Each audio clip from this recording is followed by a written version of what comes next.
Secretary के पद होते हैं, चीफ सेक्रेटरी होते हैं, इसी तरह से जो विधानसभाएं पूरे भारत के अंदर उनमें भी सेक्रेटरी होते हैं, चीफ सेक्रेटरी होते हैं।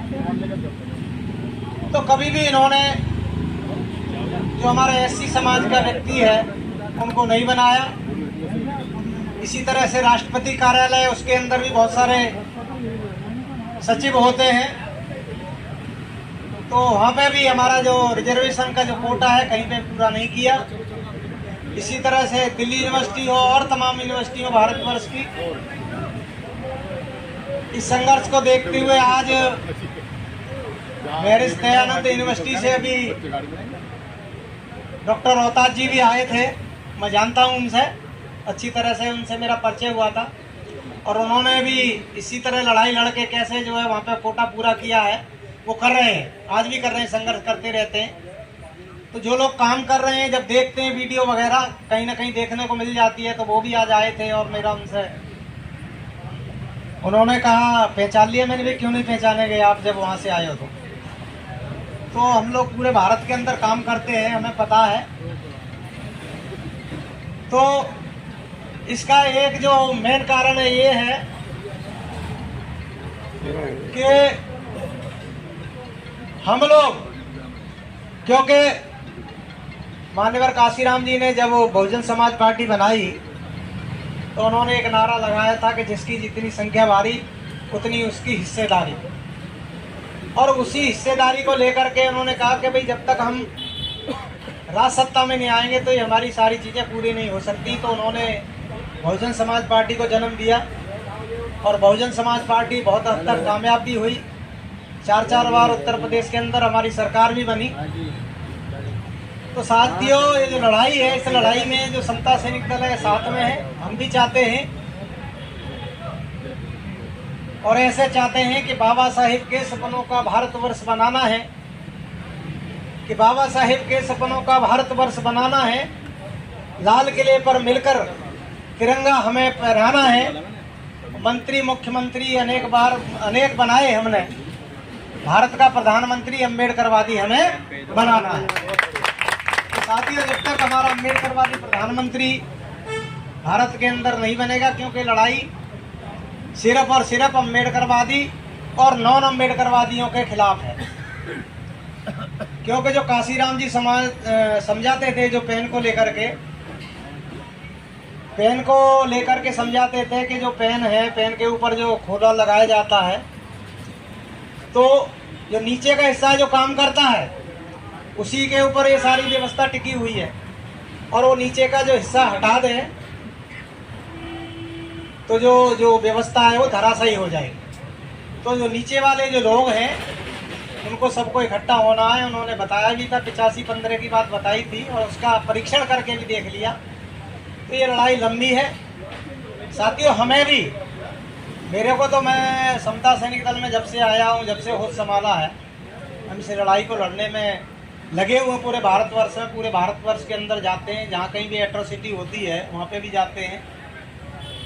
अभी की ये घटना बता देते हैं, मेरठ के अंदर भी एक बच्चे के साथ हुआ है, उसकी वीडियो आ रही है। संता टीम गई थी, हमारे जो दूसरे पदाधिकारी, राष्ट्रीय अध्यक्ष वगैरह, तो जहाँ कहीं पता लगता है। वैसे आजकल विशेष रूप से जहाँ जहाँ इनकी सरकार है वहाँ ज़्यादा हो रहा है, और वैसे तो पूरे देश में हो रहा है। और सबसे बड़ा जो प्रमाण है यहाँ है, और अभी जो पिछले दिनों जो हमारा रोहित वेमुला था, उसको भी इसी वजह से मार दिया गया था कि वो एक्टिविस्ट था। जैसे हमारी डॉक्टर ऋतु एक्टिविस्ट है, तो उसको तो मार ही दिया। वो बेचारा पढ़ाई कर रहा था, ये तो खैर लग गई थी, चाहे एडोप ही सही। तो अभी ये लोग बुला तो रहे, कह रहे हैं आ जाओ ले लो नौकरी, पर उन्होंने कहा भाई मेरे अकेले की नौकरी की बात नहीं है, मेरा जो पूरा समाज है, SC ST OBC माइनॉरिटी समाज है, इन सबको भर्ती करो ना, बैकलॉग को पूरा करो। तो इसको लेकर के जो उनका जो आंदोलन चल रहा है, ये बहुत बड़ा आंदोलन है, और इसमें हम निश्चित रूप से कामयाब होंगे, और नहीं कामयाब होंगे तो हम अपनी सत्ता को लेकर के कामयाब होंगे। तो अब पूरे भारत में सत्ता परिवर्तन की, अम्बेडकरवादी जो हमारा प्राइम मिनिस्टर बने उनको लेकर के हम लोग काम करें जगह जगह पूरे भारत में, और इनको हटाना जरूर है। और ये निश्चय कर लो कि 2024 में ये नहीं रहेंगे। हम भी पूरे भारत में घूम रहे हैं, ये नहीं रहेंगे। जब दूसरे लोग आएंगे, हमारे लोग आएंगे शासन सत्ता में, तो निश्चित रूप से, क्योंकि सत्ता मास्टर की है, उससे जो सारे ताले हैं वो खोले जा सकते हैं। आज इन्होंने सुप्रीम कोर्ट गया, ईडी, सीबीआई, सीआईडी, जितने भी हैं, चुनाव आयोग, सारे के सारे जो है ना अपने बंदे बैठा दिए हैं। साथियों, ईवीएम के द्वारा भी डाका डाला जा रहा है वोट पर। ये कुछ राज्यों में दिखा करके कि भाई देखो वहां कैसे जीत गई जब ईवीएम का चक्कर है तो, लेकिन नहीं, ईवीएम से पूरी जो वोट है तुम्हारी, वोट जब हमारा ज्यादा है तो बार बार कैसे जीत रहे, हवा ना होते हुए भी कैसे जीत रहे। जब वोट हमारा इतना पड़ता है तो ईवीएम से भी बहुत सारी जो धांधली जो है वो हो रही है। तो उसके लिए भी आंदोलन कर रहे हैं, सब लोग आंदोलन कर रहे हैं। जो हमारे बावन मेश्राम हैं और भी साथी हैं जो सुप्रीम कोर्ट में उन्होंने कर रखा है, तो वो भी एक मुद्दा है। तो इसीलिए अब मैं ज़्यादा ना कहते हुए, लड़ाई बहुत लंबी है। और जब तक डॉक्टर ऋतु को जो उनकी जो उद्देश्य हैं जिसके लिए वो लड़ाई लड़ रही हैं, SC ST OBC माइनॉरिटी के लिए, तो उनको लेकर के तमाम लड़ाई लड़ रही हैं। उसके लिए जो ये लड़ाई है हम पहले ही आह्वान कर चुके हैं, और समता सैनिक दल पुनः आह्वान करता है सभी साथियों को, जितने अम्बेडकरवादी हैं साथी हैं, जो संगठन चला रहे हैं इस लड़ाई को लड़ने के लिए, और कल बड़ी तादाद में, लाखों की संख्या में इकट्ठे होने के लिए मैं पुनः इस मंच से आह्वान करता हूं। और विशेष रूप से जो समता सैनिक दल के सिपाही हैं और दिल्ली के जो अध्यक्ष महोदय, मैं उनसे विशेष ये आग्रह कर रहा हूं, अनुरोध कर रहा हूं, निर्देश भी कर रहा हूं कि वो तमाम जो वॉलंटियर हैं हमारे कल वर्दी वाले, उन सबको जो है यहाँ बुलाएं और ज़्यादा वर्दी में आएँ। और यहाँ क्योंकि जब प्रोटेस्ट होता है तो कुछ ये बातें मुझे माइक में नहीं है,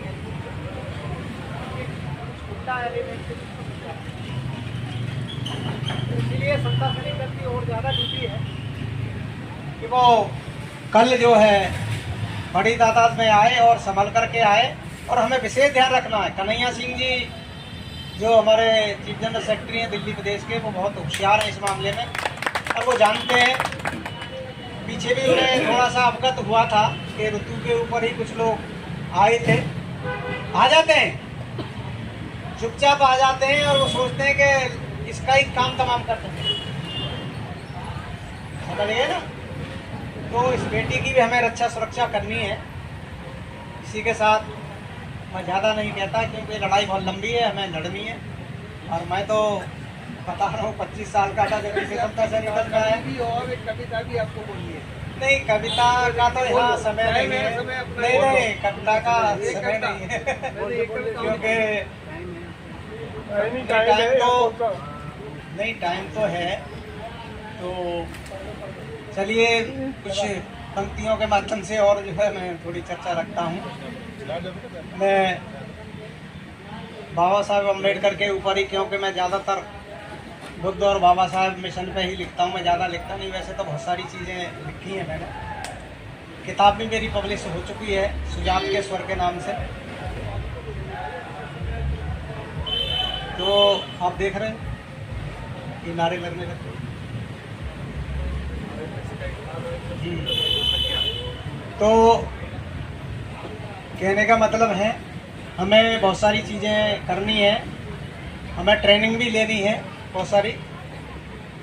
तो क्या है कि बहुत सारे हमारे जो साथी हैं, युवा साथी हैं, जानकारी के अभाव में, जानकारी नहीं है क्योंकि जो बाबा साहब की जो बनाई हुई संस्था जो काम कर रही है पूरे भारत के अंदर, और मैं आपको बता दूं कि 25 राज्यों में समता सैनिक दल की शाखाएं चलती हैं जगह जगह,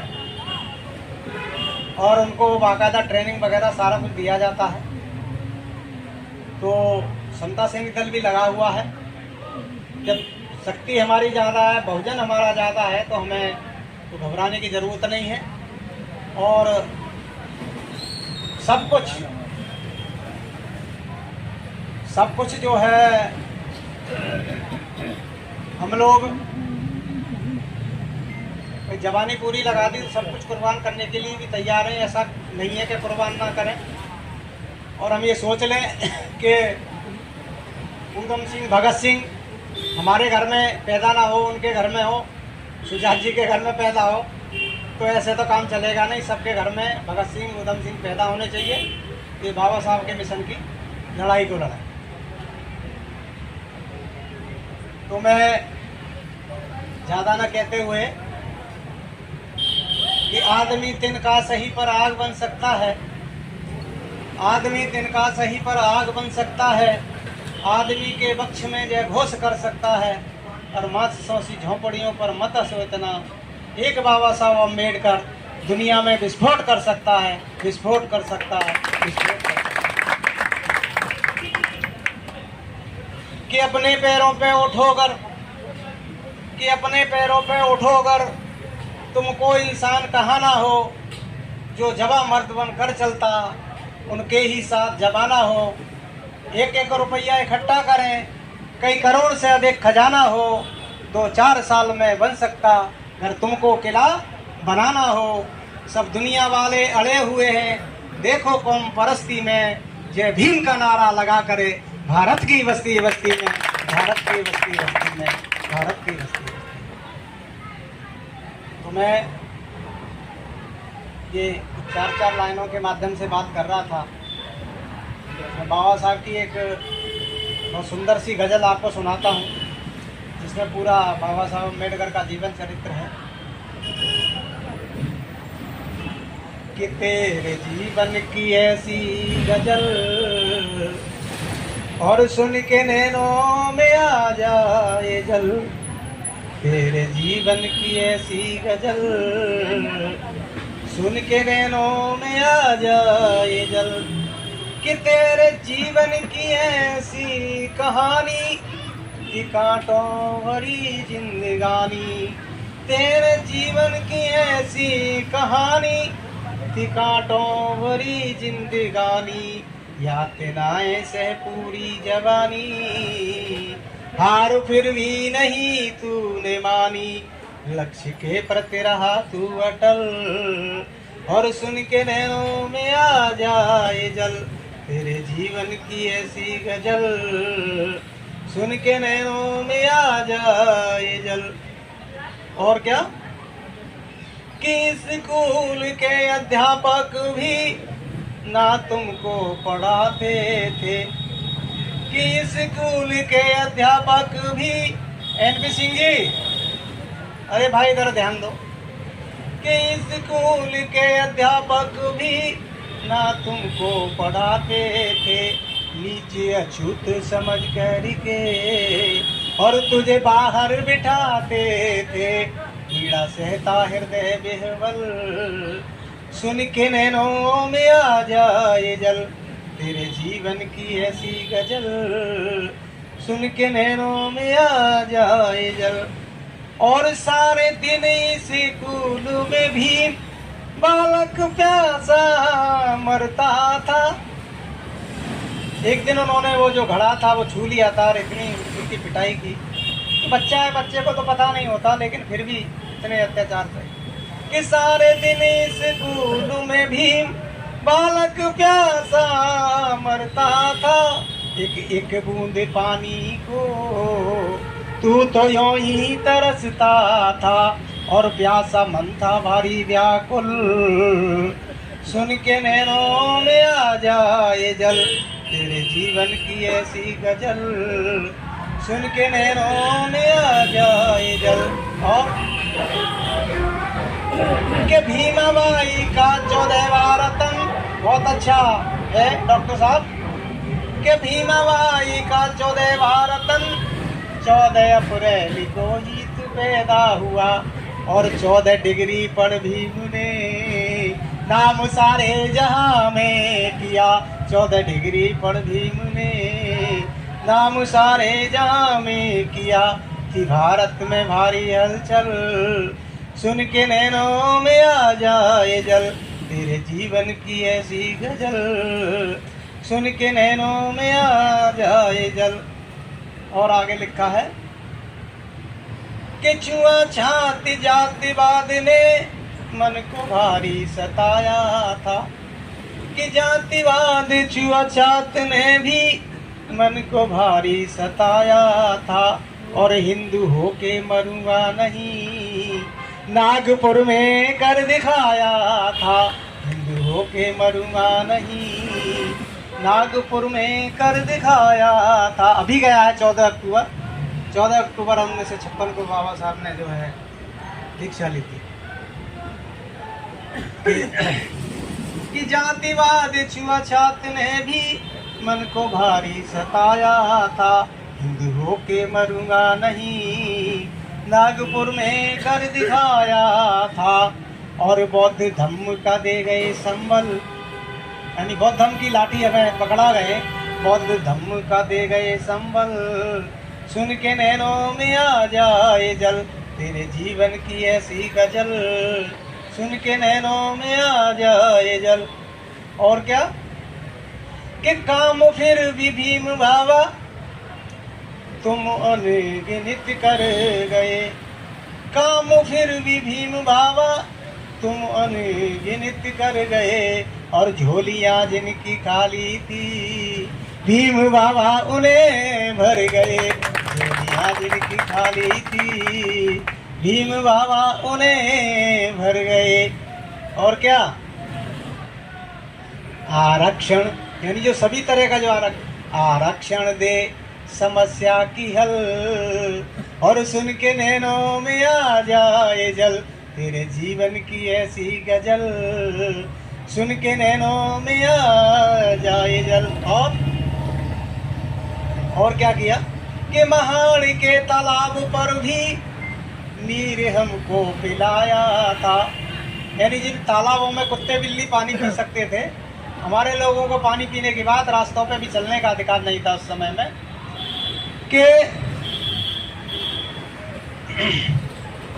महान के तालाब पर भी, ये 1927 में 19-20 मार्च 1927 का ये सत्याग्रह था, संग्राम था, जिसमें हमें पानी पीने का अधिकार दिलाया, कि महान के तालाब पर भी नीर हमको पिलाया था, और नासिक कालाराम मंदिर में प्रवेश हमको दिलाया था, यानी जिन मंदिरों को हम बनाते थे तो उनमें भी प्रवेश हमें दिलाने का काम बाबा साहब ने, कि नासिक कालाराम मंदिर में प्रवेश हमको दिलाया था।